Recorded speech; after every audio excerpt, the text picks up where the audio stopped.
What's up? I'm Tyler. And I'm Dakota. And this is the Bourbon and Business Podcast, where we interview successful businessmen and women to let you in on why success doesn't have a single formula to follow. We also have a little bourbon tasting along the way because why not? Why not? So guys, please enjoy this episode and let us know your thoughts at Bourbon and Business Podcast on Instagram.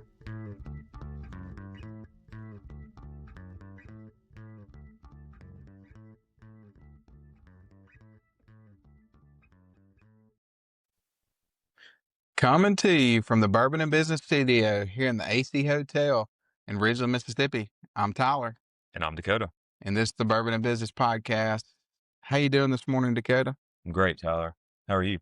Man, I'm doing great. I'm glad to be back in person for an episode. I know, this is good. We've had a couple of virtuals, which is great. Podcast is growing, but there's something about being in person. I know it. And then here at the AC Hotel, it's the great views. The facility is phenomenal. If you're looking for a business space, we're actually in one of the offices right now recording this podcast. Beautiful space, tons of room. If you're looking to schedule a business event, you need to do it here at the AC Hotel in Ridgeland, Mississippi. And you want to introduce our guest to us? I do. Today we have special guest, Brooks Lewis. Brooks is the CEO and co-owner and founder of Mississippi Physical Therapy. Brooks, welcome. Thank you, guys. Thanks for having me. Yeah, glad to have you. Glad to have you. And then what are we sipping on, Dakota? Today we're sipping on some Old Dominick single barrel. So can you breathe? It's good though. It's stout though. Yeah. It's got a good burn to it. It is almost local in Memphis, so right up the road here. I like it a lot though. I'm gonna have to give it a 8.6. Okay. That's probably the longest you've thought, like, since we've been recording. Well, the burn is still going in my chest, so I was basing it off of that. So, yeah, I'm going to give it an 8.6. And if you're looking to pick a bottle of this up, you need to go to Cheers Vineyard in Gluckstadt, Mississippi. Ask for JT. He's got knowledge on everything there and a story behind it as well. Yeah, he's got knowledge on stuff that's not in the store. I mean, he just knows. But, yep, pick you up a bottle there. And, Brooks, we appreciate you coming on this morning. We always like to take this time, just give our listeners your background, okay, where you're from, and then how you got to the point of starting Mississippi Physical Therapy. So I'm from Heidelberg, Mississippi. Graduated high school there. That school is no longer there, actually. I'm Heidelberg Academy, and then I went to Mississippi State and played baseball there a long time ago. And then I went to UMC here in Jackson for physical therapy school. I got out of physical therapy school and moved to Results Physiotherapy in actually Memphis, and was there for a year. And me and my fiance, now wife, were trying to figure out, do we want to live in Memphis or Jackson? And a great friend of mine reached out to Graham Calvert, Mississippi Sports Medicine, and we met, started talking, and next thing I knew, we were in Jackson. I was at Mississippi Sports Medicine for about 7.5 years. Working with them, and I was pretty much known as the spine guy or the back guy. And then basically 4 years ago today, we opened Mississippi Physical Therapy. So Nice. What a day. Well, what was it like going from working, in the shop there for Mississippi Physical Therapy, kind of everything's laid out for you, or excuse me, at Mississippi Sports Medicine, and then going out on your own and starting something? It was very different, obviously. So my partner, John Horlock, he was my first student a long time ago. So I was probably a year and a half out of school, and we've been talking about this since then. So there'd been a lot of planning going into it, but he will argue that I called him on his honeymoon, but I actually talked to him after his honeymoon. On the honeymoon, that's your story. Yeah. Order of importance. Yeah, embellish a little bit. We were kind of to the point that we just needed to do it. Like, Yeah. we were going to do it. We weren't getting any younger. We weren't getting any, more patients, really. I mean, we were seeing a ton of patients and working our tails off. So it was pretty much the time. So we needed to make a move. Well, what was it like? I guess at what point did you make the decision and say, hey, I'm going out on my own, I'm going to plant my own flag? What was that like coming to that decision? I was actually meeting with a gentleman named Patrick Maloof, who's a great friend of mine, for some business consulting. And we were sitting down having breakfast one day, and this was the second time I'd met with him, and he looks at me dead in the eye and he says, "Brooks, you need a boss like you need a hole in your head." So that kind of solidified my decision. He challenged me to go and basically get some numbers together, how many patients we'd have to see, how much overhead we would basically take on, and what we would have to do to make it successful. And I started putting pen to paper, and I was like, this is what we need to do. Yeah. Hmm. When you put it down on paper like that, it starts to become real. It starts to become like, wait, this is actually possible. Like, I didn't think the numbers would work, but they're working, you know? Yeah, absolutely. John was worried that, we wouldn't get patients in the door. Mississippi Sports Medicine has been great to us. And our biggest fear was that, that door would shut when we left. But they continue to send us patients. They're just so big. They see so many people. We probably get a percentage of their patient or 2% of their patients. But there are enough people in the area that we're good at what we do. I'd argue we're the best at what we do. And people have a good experience and they come see us. Well, tell us a little bit about the shifting of the roles to you're mainly involved in PT daily, which I'm sure you're still doing that now, but then also running a business.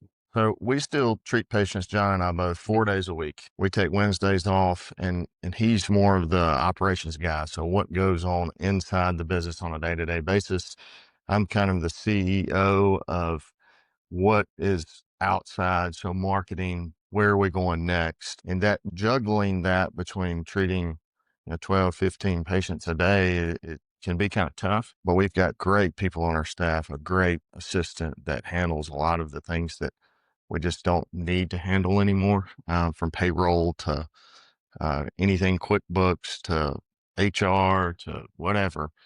So it's really been good for us to have right people in the right seats to make us successful. Well, when you touch on a good point there, I think to be a successful CEO, you have to learn to delegate tasks. Yes. How was that easy for you to do? Or if not, how did you get to the point that you were able to find the right person and then delegate the task to them? It was very difficult for me at the beginning. And I would say that's my personality. I like my hand in everything. But what I've learned, John and I read 30 books and they all kind of say the same thing. You have to have the right people in the right seats in order to be successful. And getting away from having your hand in everything and everything being just so was probably the biggest challenge that I had. Or I still probably have today, but trusting other people to do those jobs and really vetting them on the front end has probably been the biggest challenge. Also the biggest reward of getting it right to start with. Yeah. What's that done for your mental? My wife, we joked about last night. She used to ask me, how many patients do you see today? She was worried, like, are they going to make it? As any good wife. She's doing the math in her head. She was. She knew exactly how much we made on each patient. She knew what it was going to take. Yeah. Because I had told her like a good husband. But now she doesn't ask me anymore. She knows things are going well. And we've opened 3 clinics since in 4 years. 3 clinics in 4 years, and it's been fantastic. Still struggle. I mean, but I think the biggest struggle we've had is getting the right people on the right seats. Yeah. And the people that aren't on the right seats are not the right people, moving on and doing something better for them and for us at the same time. I think that a lot of CEOs feel like they're failing when they're struggling. Yes. But that's not the case. That's not true at all. I mean, the struggle is always going to be there, just evolve into what it looks like, right? So now you're not worried about making money anymore. You're making sure that the client experience is the best, right? And that the right people are there. And then once that gets taken care of, then it'll evolve into something else. And it's like, well, are we big enough? Are we growing fast enough? Like, what are the multiples looking like and that kind of stuff? So there's always going to be a new struggle because that's how an entrepreneur's brain works. It's what's the next thing I can improve upon. It's never just, all right, I finished, I'm done. Right. Absolutely. Absolutely. Well, you touched on another thing that I'd like for you to talk to our audience about, because we hear about this a lot. You talked about identifying someone if they're not the right fit and then helping move them either into another role or maybe possibly into another role with another company. Right. How do you go about dealing with that and then addressing it? When we first started, we had difficulties even getting people to interview for jobs because I guess there was a doubt with people like, hey, are they actually going to make it? Am I going to have a job in 6 months? But now, like our latest cycle of hiring, we hire a lot of young people. And the reason we do it is a lot of our jobs are not built to be careers, but they're They're built to be a teaching, learning aspect of healthcare. And then we send you off to PT school or OT school or nursing school. I think we sent off 4 from our last year to nursing school, PT school, or OT school. Fantastic. Which we're very proud of Yeah. because they get experience in what we do. They learn how to give a great experience to a client and a customer. But now it's more of we have plenty of people to apply, but we've got to spend more time vetting those folks. And we didn't call it reference. I don't want to admit this, but probably the first 2 years we didn't call it reference because we were trying to hire anybody we could. But now it's trying to, and we've learned through trial and error of, well, that probably didn't work out well for us. We need to get the right person in the seat that can benefit us. And if they can't, like, get them, like you said, get them in a different seat.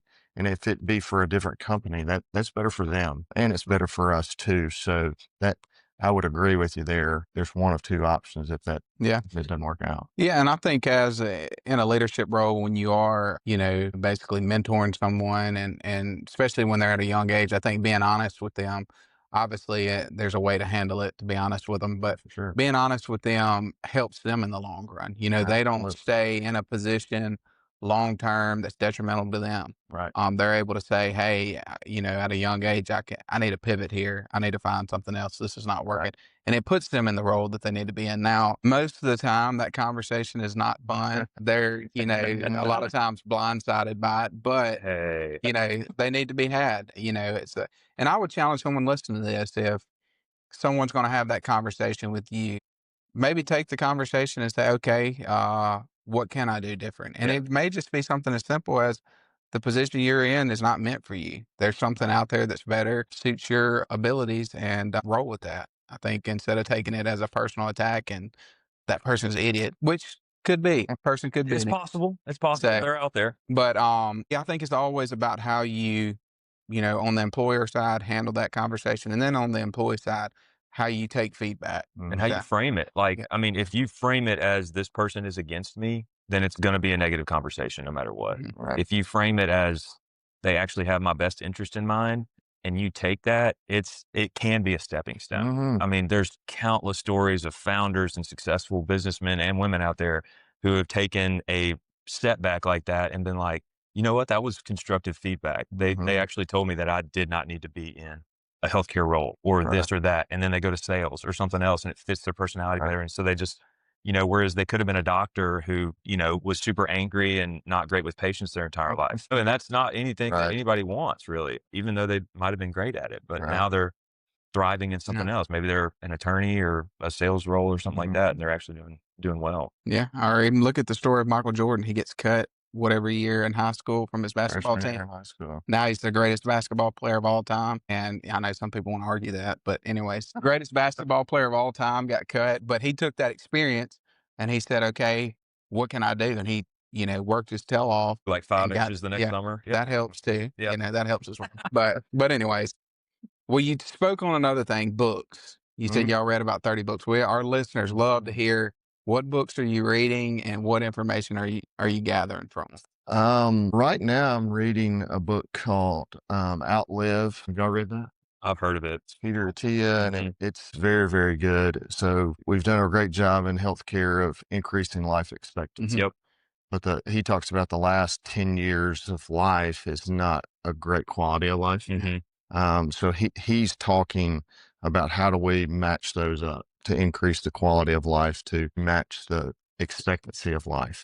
Probably biggest book that we've read as a business, and we have our employees read a book a quarter, and then we talk about it, have some quizzes about it, and it's really, really good. But Broken Windows, Broken Business was given to me by a guy named Philip Coburn, who's the COO of Trust Care, and it is a fantastic book. It makes you think about the little things that they're kind of messed up, that they're not really a big thing, but somebody might see it as a big thing. So if a piece of paint is coming off the wall, like fix it. It's kind of like the master's way of thinking, like if something's broke, just go ahead and fix it. Don't even ask. That's a good quality just in life, man. I Oh, mean, like, absolutely. there's a piece of trash on the ground, just pick it up. Like, Like, you saw the yep, trash, it takes 2 extra seconds, pick it up. It's not gonna ruin yep. your day, you know? You saw something at home, a light bulb went out. Don't wait 3 weeks to change the light bulb. Right, Just go just ahead and fix change it. Like, Yep. it takes 2 seconds, you know? Like, if you can get into that mindset of doing things, Mhm. your productivity goes through the roof. Through the roof. Yeah.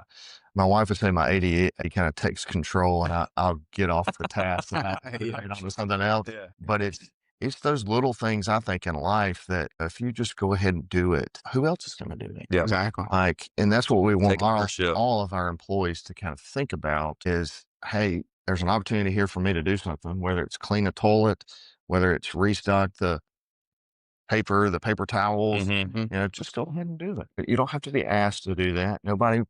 You don't have to be shown how to do that. You already know how to do it. Just do it. That's something I think, like, that you guys are training your employees who aren't even trained, like, on the knowledge front of, like, PTs yet, right? Right. Like, Right. they're not even in that school yet. You're Mhm. just sending them to nursing school, Right. OT, PT school. Right. So I think it's a fantastic way to train people as, like, almost an apprenticeship of, Mhm. like, "Hey, this is what you're gonna be doing. This is what is Right. gonna be expected of you, and you will be light years ahead of your competition if you can go ahead Absolutely. and get these small things down." Because you'll start Absolutely. adding, like, that's something that if a boss has hired 3, 4 bad employees in a row and then gets one of yours, and they already know how to change the paper towel roll and start the dishwasher at Absolutely. work and, like, do different things like that without being asked, it just they're immediately irreplaceable, Absolutely. and your stock just goes through the roof. We try to hire good And it's people. you don't need to be an expert to know how to change the toilet paper I roll. know. You just have to have the initiative of You do have to go over it just, instead of under, but just do it. That depends on, Thank yeah. you. Thank you. It's not under, it's over. it's It's over always 100, over. but, But just have the little initiative. And it doesn't, like you said, it takes 2 minutes sometimes. It yeah. takes 30 seconds sometimes. Just do it. Mhm. That's kind of, and we want our people, we hire good people. We want to be better people when they leave us. So good. Love So that. Love that. You touched on another thing that I think is very intriguing, and I'd like to talk about going back to the life expectancy. So our life expectancy is kind of out there now. We're saying, hey, we're living longer, but the quality of life is not. What are your thoughts, or what have you learned about that that could say, hey, maybe what could push our quality of life out to that life expectancy? yeah, so it's very, very simple. It's taking care of yourself. Mm. I'm kind of fighting that battle a little bit of, you know, I've got young kids at home, 8, 9 years old. They eat a bunch of junk, Mm. like, but can I transition them to eat a little bit more fruit, a little bit more vegetables, a little bit more protein to help them Yeah. live longer? I'm fighting the battle myself. I don't feel like going to the gym. Mhm. Lord knows I need to go to the gym. Yeah. Get your tail up, get out of the bed, and go to the gym. So in our business, we see it all day, every day. I worked in Jackson um, for 7.5 years. There is not great wellness in Jackson, Mississippi. There are parts and places that are fantastic, but we can do a better job as a society, Mm. as healthcare professionals, of training folks. Hey, don't eat that honey bun. Mhm. Go for a walk today. Get a few more steps in. And I think that's really kind of where Mississippi physical therapy is trending towards as insurance kind of changes. We're going to get more in the side of wellness. Like, Mhm. how do we keep people healthy? How do we keep them playing pickleball and playing tennis? And how do we keep them going to their kids' soccer games and their grandkids' soccer games? Like, that's kind of our overall goal, is not to just make people live without pain, but Mhm. how do we make them live? I think that's where we're going. Well, and I think we're seeing in the U.S. as a whole more of a awareness, I guess, Mhm. to what we're putting into our bodies. Used to. I mean, we grew up in the '90s. It was Coach. kind of like, hey, we trust whatever's on the shelf. We're Yeah. drinking it. There was no thought to what's in it. Twinkies have Um, nutritional value, right? yeah, Yeah. I ate a bunch of those when I was younger. yeah. And now that we're all coming of age, and I think everybody's like, well, maybe we should look into these things. And I think it is, like you said, what we're putting into our bodies is as important as going to the gym and Absolutely. the walking and all the things as well Mhm. too. I do. It's cool too because there's a push towards like HSAs, like health savings accounts, right? To Mhm. get like growth on that in a form of market growth, like in the economy, which is fantastic if you don't use it. But HSAs can be used for so many Oh, man. things. I see you got a Whoop on, like you can purchase a Whoop with it. You can Yep. do fitness trackers and stuff. You can do medication. You can do like all kinds of healthcare things you can purchase with that HSA, which is tax-free money that you've or pre-tax money that you've put aside for this specific purpose, which is fantastic. So that's proof there that, yeah, we are evolving from like a policy and administration standpoint as well to a place where health is a priority in our lives and not just a sub thought. But what's it going to take for the healthcare system as a whole to get to a point where we go, okay, well, even though I'm making X, if I start trying to treat people in a more holistic way, I'm going to be making less. How do you make that move? How do you make the shift? You know, Because a lot of people's paychecks are going to go down. oh, for sure. They start treating people because they're going to have less patience. For sure. And I think that that's going to put more strain maybe on the customer a little bit, because I think people are not going to take much less money than they're already taking. So I think it's going to be a cash and it's going to be a premium service. So instead of it being all right, you're seeing me for 30 minutes, well, maybe you see me for an hour. And it's a premium service from a premium provider. And instead of just prescribing you an antibiotic, let's look at your gut health. What's your diet like? That kind of stuff. What's causing all these infections that you're getting? You know, you're getting one every 3 months. Why? Yeah. Are you not exercising? Are you not eating right? Like, going quality over quantity. Correct. I think that's where we have to go. Yeah. Because if we don't, we're going to continue to fall into the same trap that we've been in for the last 25 years. Yeah. Well, and I think for our listeners in business, I think your health really impacts your production in the workplace. I mean, if you're not taking care of yourself, then it's going to reflect in your work. You're going to get tired at about 1 o'clock every day after you go to that buffet and have to check out for the rest of the day. I mean, there's, all of it goes Or hand. need another 3 cups of coffee just to make it through the day. Yeah. And now you've had 3 times the amount of caffeine that you were supposed to have because you had 4 cups already this morning, Absolutely. that kind of thing. Who's count? Yeah. Just go with decaf or half calf, right? I did want to touch a little bit too on like social media and the awareness that people are starting to gain towards healthcare, but you've got all of these influencers preaching things to their millions of followers going viral on like functional fitness and things like that, which can be good. But have you seen any that are like, oh, that's absolutely incorrect? Like that's not going to help you. Like there was a study, I can't remember where it was out of, but grip strength, right? Grip strength is a direct correlation with like lifespan or something like that. And so people were like, I'm working on my grip strength. And I'm like, that's not what it was saying. It was grip strength is like a measure of overall fitness. And that's what was impacting your lifespan. But all these people are like doing these like hand exercises like back in the 70s, 11 out of 10. like the hand grip things. And it's like, but that's so like, that's wrong. That's not going to actually help you. That's right. I think that's the biggest challenge of getting the right information in front of people. So you have to, I think these bigger guys at PRT is one, Andrew Huberman is one, getting it from trusted sources. But the problem is, like you said, with social media, everybody can appear to be a trusted source. It's the same thing in finance. People are doing like tax strategies and stuff. And I'm like, that's illegal. Yeah, it might be. It might be. It might be. So I think find a local provider that someone like us that will listen to you.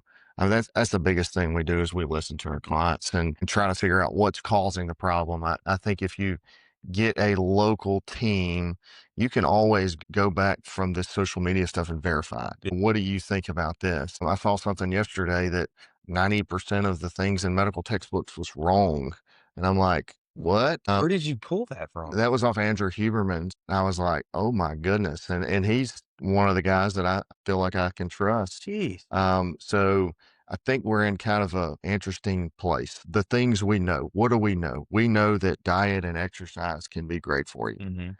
So I think if you start there, good things are going to happen. All of the vitamin supplements, all the things that you hear on social media, like the grip strength, you can be working on your grip strength, but if you're not getting your steps in, it doesn't matter. Yeah. So I think if we get back to diet and exercise, that's gonna help a lot. And I think controlling what you can control. Like in business, what do we work on? Control what you can control. Also in your health and fitness, control what you control. Everybody can control what they're eating. and they can control getting their steps in and doing some sort of exercise. You cannot control that 90% of the information in a textbook's wrong. That's right. So, I think a lot of times we have all this, fear stuff, especially with social media that's going on. They're pushing it out into the marketplace, and people, it's affecting their health. They're buying into all this, the fear, like, oh my gosh, I'm going to die early because, they're spraying the crops with this or that.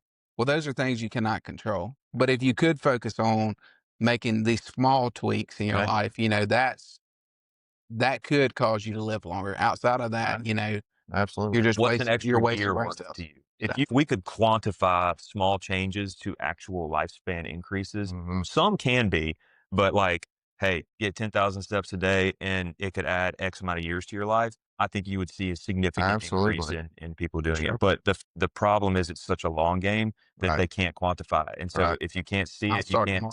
Thank you. If you can't, I've been telling you for years now. If you can't touch it in today's world, it doesn't exist. Absolutely, for sure. Absolutely. Well, Dakota, why don't you give us your thoughts on the Old Dominick? Yeah, dude, this thing was stout. It'll make you grow up quick, if you know what I'm saying. But 120.64 proof. That's probably the highest proof we've had on here, I think. I think it's too hot. It takes away from the flavor to me. I give it 8.2. 8.2. Yeah. You can still taste it, but it's too hot for me. My limit's like a 110. And Brooks, what is your thoughts? It's pretty hot. The more I sit here after I just drank some, Yeah, you got some sweat coming down over here. it tastes a little better. So, but like he said, it is hot going down. If you can get through the hot going down, it's nice. 8.5. 8.5. I think over ice would be really good. Yeah. Yeah. I think that would cut it a little bit, but I liked it. So we'll land at an 8.3 with that. And tell our listeners if say they're out there and they say, hey, I'm needing some physical therapy work. Or I want to go work for these people. All right. Yeah. Or I want to go work for you. How can they get in contact with you? So they can go to our website, msphysicaltherapy.com. There is a box there that will go directly to our email. They can call us at 601-203-3032. I'm available pretty much anytime on my email, brooks.lewis@msphysicaltherapy.com. We want good people with us. We're always looking for good people. Short little plug. We started 4 years ago today. We started with 2 PTs. We've got 9 full-time PTs now, and a part-time PT, and I think 24 or 25 employees. Wow. So congratulations. Thank you. It's been a wild, wild ride, a very fun ride. We've learned a ton over a short period of time, but we just want to make people better that work for us and all of our clients better that come see us. Great. Well, health tip from the Bourbon and Business Podcast: drink responsibly. And however you stream this podcast, if you would give us a rating and follow us on social media, and we will see you next week. Hope you guys enjoyed this episode. If you have any feedback or would like to be featured, reach out to us at bourbonandbusinesspodcast@gmail.com. Or find us on Instagram at Bourbon and Business Podcast. Thanks again for listening. Follow us for more content and info on the next episode.